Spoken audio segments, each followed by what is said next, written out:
How did I write the #1 hit song, Riding with Private Malone? Well, today, I'm going to break it down.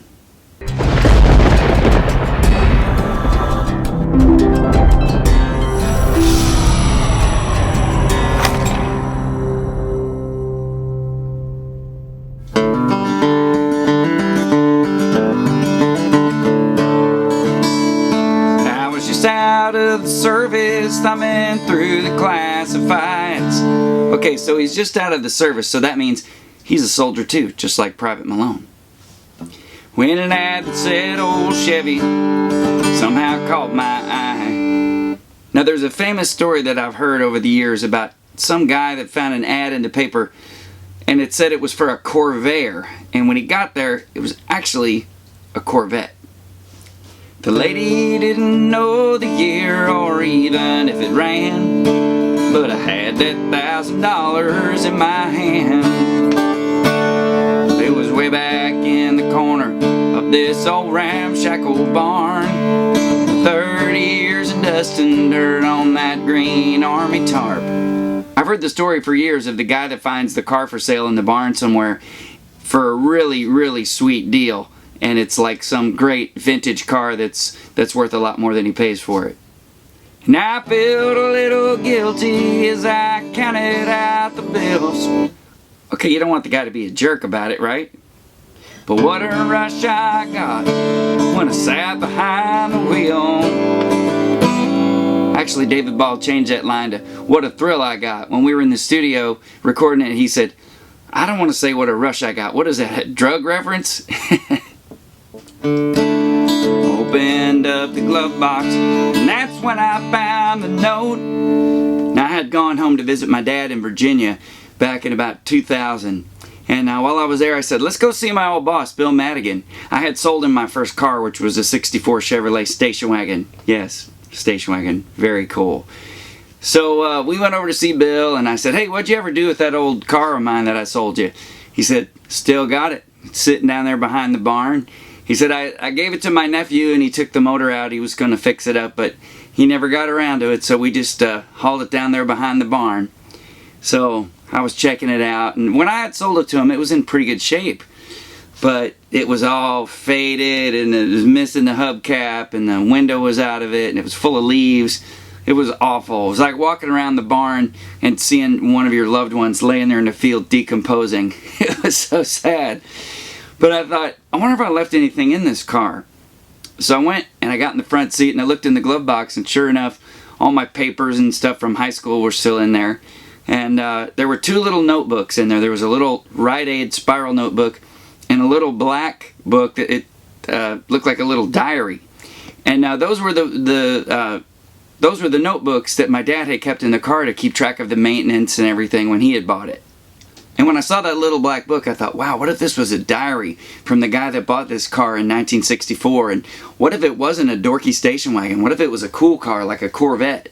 And then I thought, and what if it was a guy that knew he was going off to Vietnam and maybe not coming back? And it was like his dream car. All of that hit me right there on the front seat as I looked at that little black book. The date was 1966, and this is what he wrote. Now originally when we were writing this, I thought of saying the date was December '65, and this is what he wrote. Because new cars come out at the end of the year. So if it was a '66 Corvette, it would have come out in the fall of December of '65. But I ended up just making it '66 because it would have been too confusing. Too much detail. It said my name is Private Andrew Malone. So how did I get the name Andrew Malone? Well, originally I had a line that said, you'll never be riding alone. So I thought Malone would be a good name to rhyme with that. But also, a buddy of mine had written a song about some guys playing football. And in the song he said, Smith takes the ball and throws it to Jones. And I thought, you could have dug a little deeper. That sounds like kind of fake names. I thought Malone, that sounds like a real guy. That's like an Irish guy. That's a real person, Malone. And I got the name Andrew from when I worked at Opryland Hotel. I worked with this guy named Andrew, and one day we were setting up some equipment in a room for a meeting, and he was on the other side of the door getting ready to come in, and I knew he had a big heavy load of stuff in his hands. So I kicked the door open for him so that he could come on in. Well, what I didn't know is that he was leaning down to open the door at the time, and the door caught him right about here, right in the forehead, and cut it open pretty bad, and I think he still has a scar. Sorry about that, Andrew, but hey, I made you famous in the song, right? And if you're reading this, then I didn't make it home. But for every dream that shatters, there's another that comes true. And this car was once a dream of mine, now it belongs to you. And though you may take her and make her your own, you'll always be riding with Private Malone. Now initially, the way we sang that song was, though you may take her and make her your own, you'll always be riding with Private Malone. It was David Ball that kind of stretched it out and said, you'll always be riding with Private Malone. Which is cool. I like that he made it his own. Well, it didn't take me long at all, I had her running good. I love to hear those horses thunder underneath the hood. Horses thundering underneath the hood sounds a lot more cooler than just saying it had a lot of horsepower. And also that's a cool inner rhyme, thunder and under. Had her shining like a diamond. Now initially, when my co-writer Wood Newton and I started talking about the song, he said maybe we should go to the library in Green Hills and get a book about Corvettes so that we know which Corvette we're talking about. On the way over to the library, Wood told me that he had just written a song about Western heroine Belle Starr, and he had gone to the library and gotten a book to research to know more about her, and that song had been a single in Canada. It was on the radio. So I remember saying to Wood on the way over to the library, hey, maybe if we get a book to research this song, it'll get on the radio. It worked out. So we were flipping through this great big Corvette picture book, and the one that we both fell in love with was this 66 Corvette with the turbine wheels, and it was silver. It wasn't red like the Corvette in the video. We were talking about the silver one. That's why it was shining like a diamond. And I'd put the rag top down. Obviously it's a Corvette, it's got to be a convertible. And the pretty girls would stop in the stairs that drove her through the town. I mean, why else do you have a car like that? Because you want to meet girls.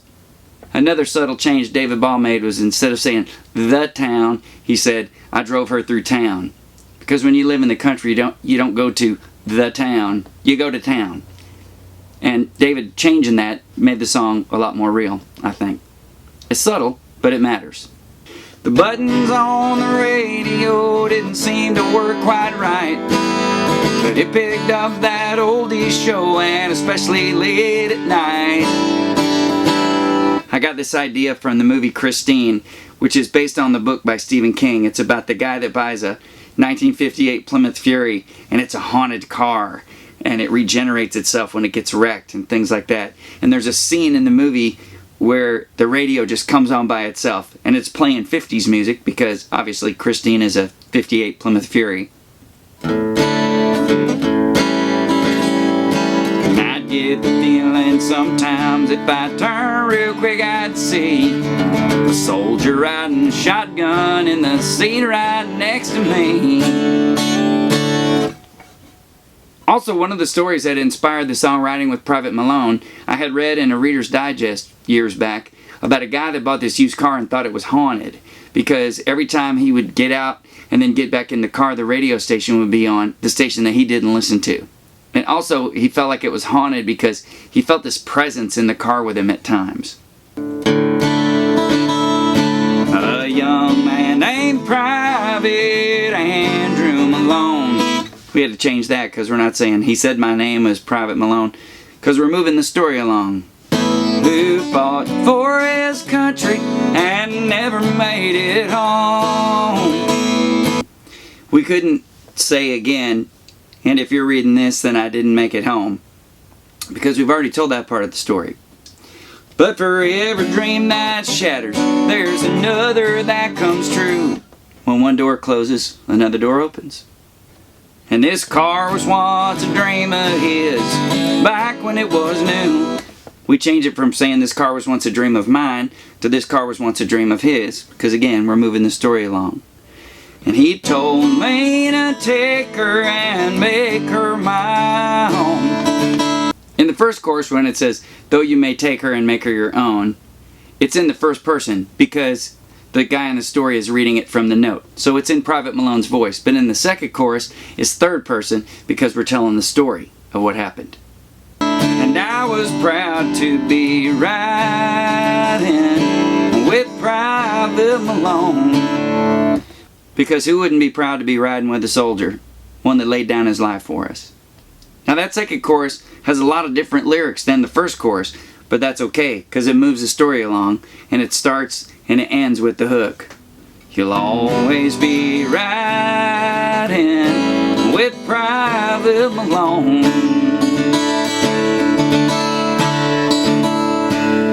One night on a rain-slick road, I took a curve too fast. Now David Ball changed that to, one night it was raining hard, I took the curve too fast. And I still don't remember much about that fiery crash. When I first pitched this song idea to Wood Newton, I really only had the beginning and the middle. I didn't know what was going to happen at the end. I didn't know we were going to wreck the car.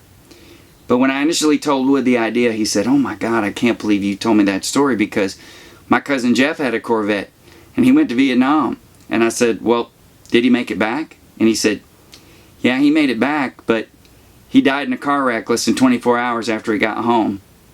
He had cheated death numerous times in Vietnam only to come home and get killed in a senseless car wreck.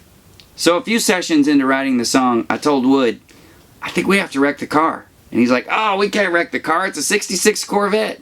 I said, I know, I hate it like in movies where they wreck like a really cool car and destroy it. But I said, this song is like a movie and it's got to have a big finish. And I think we have to wreck the car at the end. Someone said they thought they saw a soldier pull me out. In the song Phantom 309 by Red Sovine, a guy is hitchhiking and this truck driver picks him up and gives him a ride down to this cafe and he drops him off.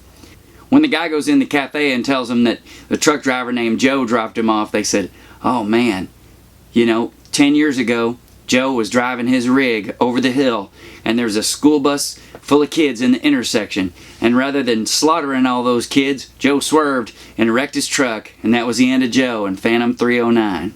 I love a good ghost story. Oh, they didn't get his name because he was a ghost and he split. But I know without a doubt it was a young man named Private Andrew Malone who fought for his country and never made it home. But for every dream that shatters, there's another that comes true. And this car was once a dream of his, back when it was new. And I know I wouldn't be here if he hadn't tagged along. We changed that line, so we have a third chorus that has different lyrics in it. But again, it moves the story along. Yeah, that night I was riding with Private Malone. Oh, thank God I was riding with Private Malone. Sometimes it's good for the tag of the song to be just a little bit different than the last line of the song. Thanks again for watching. Please subscribe to my channel, hit that like button, and leave me a comment. And let me know what you think about the song Riding with Private Malone. I also wrote a prequel to Riding with Private Malone that's called Last Letter Home. And you can find that video right here. Until next time, I'm Thom Shepherd and I will see you down the road.